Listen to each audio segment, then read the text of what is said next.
We mentioned the Jet Luchenko, ELC. There was obviously the Brink bridge deal got done a couple of weeks or like a week or two. Is it even a bridge deal? I don't know. Just his second contract, whatever you want to call it. It's more like a short. It's because last year this is his first year. Yeah. So it's really just like, I don't know. We need to look at you more. Yeah, we need to know what you are. Yeah. Igor Zamula gets a similar contract, 2-year deal, $1.7 million average annual value.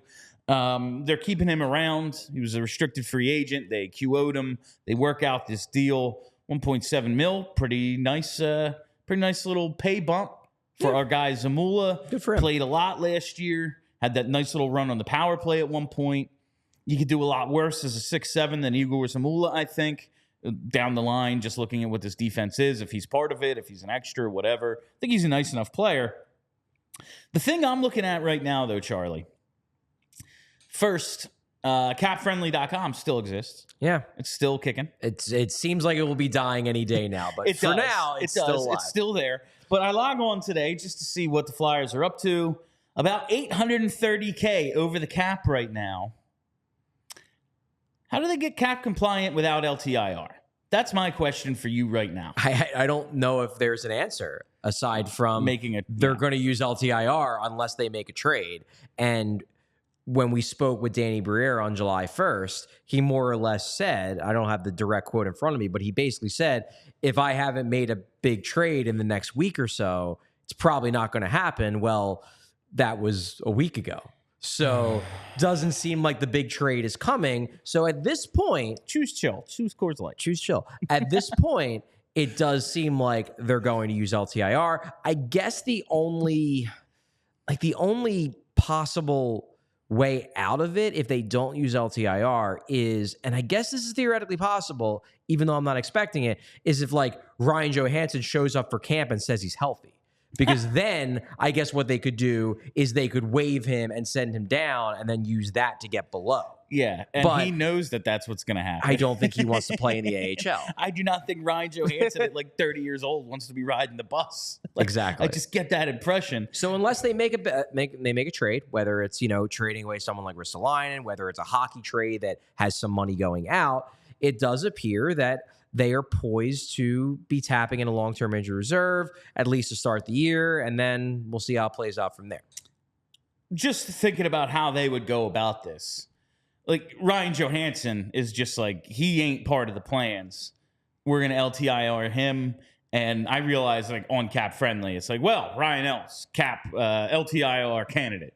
Would they not put him on right away? Or if they're going to do it, might as well do it. Doesn't matter. It doesn't really matter. I mean, and they could theoretically put him on long-term injured reserve in the offseason too. Yeah. You're allowed to do that. They didn't really want to because the only real reason to do that is the whole you can only exceed the cap ceiling by 10% in the offseason, but they're not close to that anyway, so it's no big deal. I think the key is just that they're going to wait until the last possible second to put him on LTIR because they don't want to use LTIR. They're hoping against hope, apparently, that something is going to pop up. It's going to allow them to avoid it, whether it's, some GM who, rejected a Danny Briere trade offer, wakes up in the morning and decides, I want that player that you offered me, and then does the deal. You never know. It doesn't seem like anything is imminent at the moment, but it could happen. You never know. Sometimes those happen in the offseason where general managers have a change of heart or their previous plan fell through, so they go back to plan B or plan C. You never know. But again, the fact that nothing has happened yet, it does cut down on the likelihood that something is going to happen, at least something substantial. All right, with the Zamula contract sign as well, I think we can take a look at how we think this defense is going to shake out and maybe what the plan is going to be.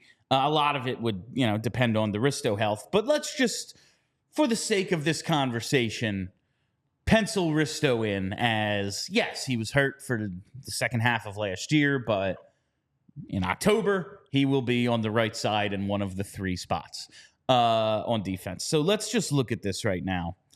Top pair, you have to believe, York Sanheim reunited. Seems like something they would want to do. Both had very good seasons last year, and they're the 2 best defensemen on this team, so it makes sense. After that, we get a little sticky. And like defense pairs can change. You mix and match. It's going to be a whole season. They have a lot of guys who might be in the fold at some point. But Sealer Drysdale, Nick Sealer signed the 4-year deal, extension right around the deadline. They like Nick Sealer a lot. He looked really good last season. Jamie Drysdale, we'll see. Jamie Drysdale didn't. Like these two together, theoretically, it's like this makes sense. And then when they did get out there together, not great. It was like a game, maybe 2. It was that Montreal game. Yeah, it was really that Montreal bad, right? game. Yeah. It was a fucking disaster. Yeah, it was dumpster fire. They were like -5. Yeah, it was rough. And they really weren't that bad in the other games together, but that one, they were so bad. It was it just colors our vision disaster, of the pair. But like these two, you got to believe are going to get the ice time. They make sense together. And then you look at like, okay, I guess Zamula, Risto. Sure. Yeah. That's a third pair if I ever heard of one. But then Eric Johnson, we know they re-signed. Ronnie Attard, not waiver exempt, so he's going to be on this team in some fashion, you got to believe. Maybe they try to sneak him through. Maybe. He'd probably get through. I think he probably gets through, but it's a risk. It could happen. It is a risk. They don't like these risks. Felix Sandstrom is not good, and they held on to him like through the middle of December last year. That's a really good point. Like, yeah. They were terrified that we just don't want to lose someone for nothing. Yeah. Now maybe they just get down to this numbers game and they're like, yes, we're already over the cap. Like, I don't know. But Ronnie Attard, then there's Adam Ginning, who is waiver exempt. There's Emil Andre. There's Hunter McDonald, who we think is probably going to get a game, but maybe it's more down the line. Could be in the mix at camp. Could be in the mix. But he has to have a really good camp. They love him so much, he's going to get a look. Yeah, he'll get a look. Yeah, and then LJ Grans, who is also waivers exempt. And Breer's praised him a few times. They've brought him up more than expected, considering he was just like a guy last year. Yeah. He was like, Belpedio comes up, Mete comes up, Ginning and Attard both eventually come up. It's like, all right. Like Andre made the team out of camp. Yeah. It's like, okay, LJ Grans probably not in the mix, but his name has been mentioned. They've mentioned him. He was banged up a little bit. Yeah. But they've mentioned him a few times, so he's theoretically in the camp mix. I think you kind of nailed it with your proposed mix. I think Sanheim York is probably your first pair. I think they're going to give the Sealer Drysdale pair a long look. They're hoping, because I mean, really, if you compare this decor, the projected decor, to the one they iced most of last year, especially during the good parts of last year, the big difference is the lack of Sean Walker. Drysdale in for Walker. So what they are banking on, I mean, because look, they know they're not competing for a cup, but all things being equal, I think they'd like to be competitive. And the big thing that's going to be a question mark going into next year from a defense standpoint is, can Jamie Drysdale be somewhat close to what Walker was? And that's not going to be easy because Walker was damn good. They got a first-round pick for Sean Walker. Yeah. Like, he's very good. Yeah, he's a good defenseman. And Drysdale last year was very much not a good NHL defenseman. So he's going to need to take a pretty gigantic step forward to even, closely approximate what Walker provided. I think Drysdale is more physically gifted by a lot than Sean Walker, but he's younger. The development of his career maybe hasn't quite gone according to, not plan, but the Flyers think he wasn't developed quite right. They think he's a little bit of a reclamation project they need to fix. I trust Brad Shaw, but might not happen overnight. They might not be able to fix Jamie Drysdale within, a month of camp or even a season. It might take multiple seasons before he starts turning into the guy they think he can be, if he does at all. So that's the question on the second pair. The third pair, Zamula, I believe, will have the leg up to be in the lineup, but, and I think this is important, I don't think Zamula is locked in. I think Zamula will enter camp the favorite to make the team and be in the starting lineup. Yeah.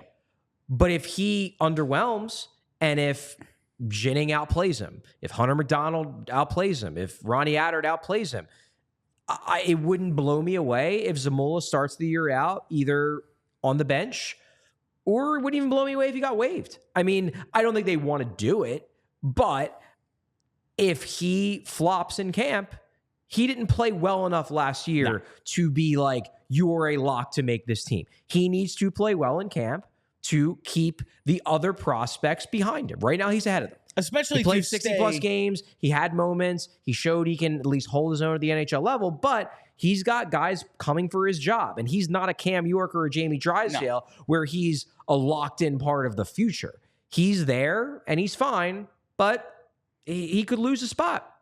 And like that gets to what I've talked about so much with what I want to see out of this defense. Like, yeah, I want Ronnie Adder to make it and be up here, and if he plays, he plays. We'll figure it out. But like the guys who are waiver exempt, I want to see some rotation here. Like I want to see some guys playing. I don't want it to be a locked 6 dudes. This is who we're going with, because what's the point of that? If we're not competing for the Stanley Cup, like none of these guys are very good outside of like 3. Maybe, like I want to see everyone play and see who can stick and see who can really impress. And Egor Zamula, listen, I think if he's going to be a part of this thing, it's as a 6'7". That means I have no attachment to him. Oh, he's a part of this. He's a black ace, like that's cool, good. Like as an undrafted dude, that's all well and good. You got something for nothing, but he's not that important that we can't see these other guys play over him, especially guys with higher upsides. Egor Zamula is basically what he's going to be. Well, they think he could be more. There might be another, but he could jump. He could. It's possible. I'd be surprised. We'll see.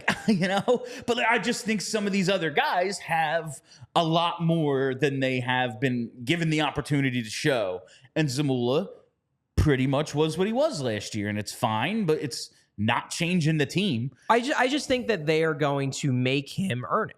He is not going to be promised anything. He's got to give. That's great. He's making more money. He's making 1.7 mil, so he's going to have a leg up on those guys that are still on sub $1 million a year contracts or whatever. But I just don't think he's a lock. And a couple of our commenters mentioned that there's the Mitchkov factor. That's true. They're going to want to have some Russians around to ease the transition. That also helps him out in terms of keeping his spot. But there's still Fedotov. Zamula is interesting because Zamula obviously knows Russian, but also can speak English. And he's been here. Yeah, whereas Fedotov is more of just a straight, he barely can speak English. And Fedotov... Zamula could be something of a translator. And just... Fedotov got his little cup of coffee, but he joined this organization in March. Zamula's been here a while. Yeah. He can't not just talk to him, have conversations, but he can talk to him about what's expected, where things are. Yeah. If Fedotov going to be figuring shit out around town too. Hey man, where can I get a fucking cup of coffee around here? Igor Zamula will have the answers to those questions as well. And that's why I'm all good with keeping him around. He should be in the mix. I don't know how good any of these dudes are. I don't know how good Jamie Drysdale is, let alone some of these guys. I do want, because I have been iffy on what I think Jamie Drysdale is ultimately going to be. I do want to point out that he was a 2020 draft pick. And we all know what the year 2020 was. He plays 24 games in that weird 2020-21 season. Not only his development was bad, but the timing of everything is so fucking whacked for everyone, let alone a child at 17, 18, 19 years old. Finally, when he did play a full normal season, 81 games, 32 points, he scored. He did what he was supposed to do in that year. The next year he gets hurt. And then following that, the weird training camp and the negotiations with Pat Verbeek and then ultimately traded. He has been on a weird track. So even if I'm oh, yeah, I don't know if I see number 1 in Jamie Drysdale, first pair. I don't know if I see this. If anyone is it's just going to take a little longer, you look at this dude's path and go, yeah, there just needs to be some work done because he missed 3 years of development. Yeah. It's very, very clear. Even if you don't want to blame the Ducks, just blame time and time and space. Yeah. So I do want to, I know I've been down on Drysdale a little bit, but I cannot deny they're right. He wasn't developed properly, even through no fault of the Ducks, just the way of the world at the time. I do think that bears mentioning again. Well, it remains to be seen what they can get out of him. They believe they could have an impact level talent if they develop him the way that they feel he should be developed. And I don't think it's going to be a snap your fingers and immediately he's a top pair defenseman. I think it's going to take time. I do believe they have the right person to do it in Brad Shaw. And I think that should if he could turn Rasmus Ristolainen into a play-driving defensive defenseman out of whatever the hell he was before that, I'm a guy. I tend to give him the benefit of the doubt, and I think Jamie Drysdale has a lot more things going for him in terms of raw skill set than Ristolainen ever did. So I'm intrigued, but it's not a foregone conclusion. No. And there's also the injury concerns. There's concerns. Will he be able to hold up? Will he be able to play long enough stretches to really take full advantage of the tutelage of a Bradshaw? All this remains to be seen, but the way I'm looking at it is your top four pretty much locked in. Risto, you're hoping comes back from the surgery fine and plays, and then maybe they can move him. Then maybe they can move him. Adert is interesting because, as you mentioned, he's no longer waiver exempt. I almost wonder if they tap into long-term injury reserve, I almost wonder if that makes it more likely that Adert stays, because if they're trying to stay under the cap ceiling to not tap in LTIR, having an extra guy doesn't make a lot of sense. But if they're already tapping into it, then it's like, well, we might as well just keep him, because we've got $6.25 million on long-term injury reserve anyway.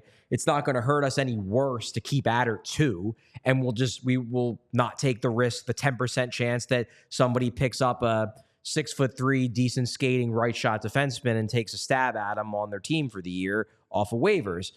That might be the best thing for him.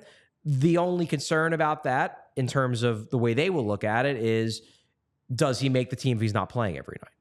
They might look at it as we'd rather take the risk on losing him, because we don't think it's going to happen. Could happen, we don't think, and have him play the first 30 games of the AHL season and then call him up when someone gets hurt, see what he's got. But I don't know how they're gonna play with the Adert situation. It literally might be you need to have a great camp. And if you have a great camp, we'll find a way to keep you. And if you don't, well, we'll take the risk. It might be that simple. That's like, listen, I want to see Ronnie Adert play and everything. He's going to turn 26 in season. End of the season, March 20th. But, he ain't young. He's older than a lot of guys on this team right now. It's not as if he's going to be some in-demand dude. Yeah, he was a double redraft guy. He got passed over twice, so he was drafted late. And then he's had a longer developmental runway. So, yeah, he's older. This is his time. Just how last year was Zamula's time. Yep. It was if Zamula doesn't do it this year, it's over. If Adert doesn't do it this year, it's over. Yeah. We all silly like the mayor.